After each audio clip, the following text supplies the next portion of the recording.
Hey guys, it's Steve here with Silver Lining Homestead. Definitely been a few weeks, and a lot has changed around here. So, let me tell you what's been going on. So, a while ago I planted corn, okay? The initial stuff I planted was over here, all right, in the back over here. And this is called a purple Hopi corn, okay? And I'm trying something, a technique that I read about that natives would do, and that is they would plant beans and squash with the corn. Okay, now that's what I did. So I gave this corn some time. It has really sprung up. That fat little guy, he died. But the rest of these are doing really, really well. Okay, gave them good spacing. Okay, then I took a squash plant, transplanted it. That seems to be doing okay.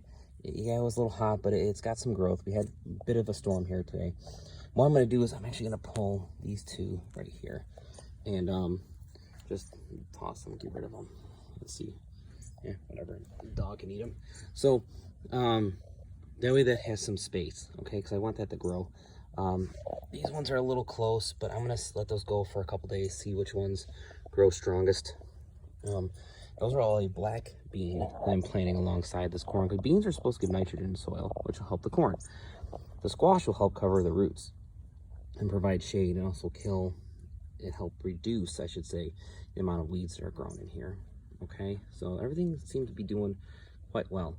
I planted in that pile there a watermelon yesterday.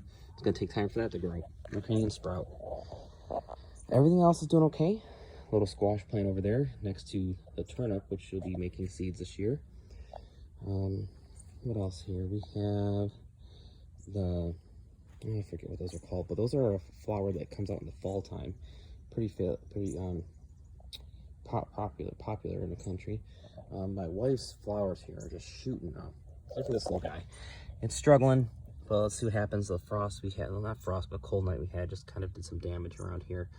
This one's doing well. I honestly forget what they're called, but heck, it's going to be flowers for pollinators. Strawberries here are exploding. We have strawberries already coming in, folks. Look at this. Look at that. Nice. They're already starting to turn, starting to ripen right up. Got some over here as well. Look at all those coming in. Really good. Really, really good. I know those are some weeds I got to pull, but I'm leaving some just so the pollinators know that they can come around and eat. They need it too. Squash here, some squash there. Planted some pollinator seed mix in here and it's just not working, so I'm going to try something different. I have some calendula seeds on my plant actually. One more squash. Onions doing really well. Okay, they're multiplying. Got a little guy here. Did exactly what they're supposed to. Just produced a little offshoot away from the plant. Isn't that something? Look at that. All right, grab a little snack here.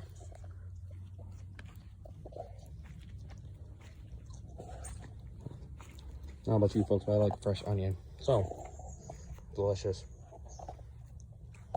All I got going on here is some more black beans and with another purple Hopi corn rows. Okay, did those. These can be doing okay. Some of them had little late bloomers. Some aren't even coming up, but that's okay. Maybe I'll toss some other corn seed in there eventually. And in here, when I just planted in tonight, did a row of bush beans going down the center. And on either side, in both beds, okay, bush beans on the center again. Either side, I did atomic orange. Okay, it's another corn that provides good protein source and has beta carotenes in it. Very good for you, okay? All of our oats that I've left, the hulless oats, those are doing really good. I'll be collecting those up and drying them out for seeds. Now that I know what I'm doing with it, dang, those will do real well. This here is the largest radish I have ever grown, and I've let that go to seed. So that is all woody and hard now, not suitable for eating. Let it go. I'm actually gonna rip up some of this grasses I got growing in here. I'm actually just gonna cover this up just a little bit. Protect it a little bit more from the sun. Okay, let that make some seeds. Garlic here, making some flowers. That'll be done in June, along with all those whole things there is all garlic. Okay, garlic over there too. Got to get rid of it. Well, it'll be done in June, I should say. Peas here really aren't doing much. The soil isn't the greatest. I just was kind of doing an experiment there. I kind of had a feeling. So I'm just going to pull those eventually here. Our trees here doing well. Might need to add a little bit of fertilizer to them. Okay, I'll probably sprinkle just a little bit around the outsides there to help them out. This is one of our turnips, purple top turnip, and it is going to seed as well. Good stuff going on. I planted some watermelon there, gave myself a path, planted some there and there as well. See how it does. It's supposed to like the sandy soil. The mix for the birds, I mean, I'll just always pull it, but look at this. I completely forgot I planted this stuff. That's wheat. Look at that. Look at how nice that is. I'll let that dry out, take that for seed as well. You know, maybe the wife and I'll make some bread with it. I don't know how much, I don't think it'll be enough for bread, but we'll see. Doubt it, but I'll probably just take it for seed this year. If we can dry it out and use it for next year. But all the corn that's in here with the bush beans is a sweet corn variety, okay? I'm trying to get all three to kind of cross and see what I can kind of get out of there.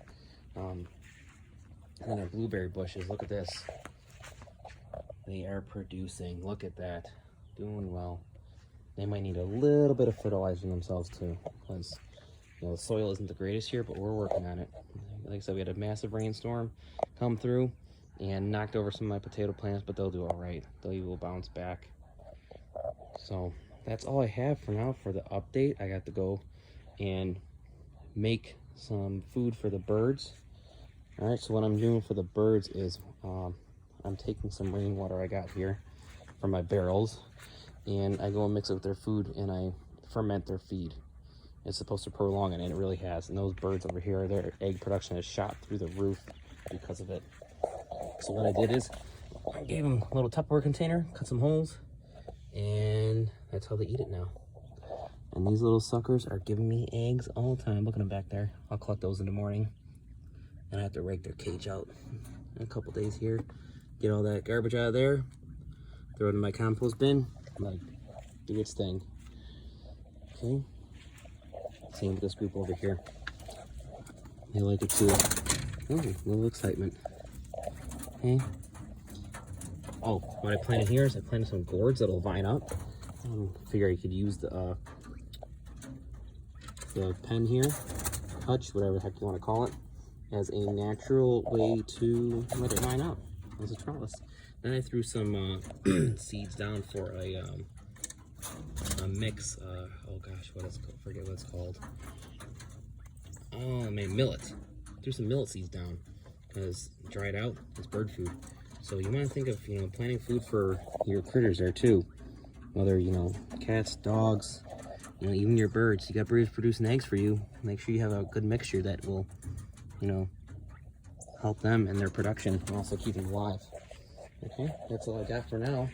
This is Steve with Silver Lining Homestead signing out.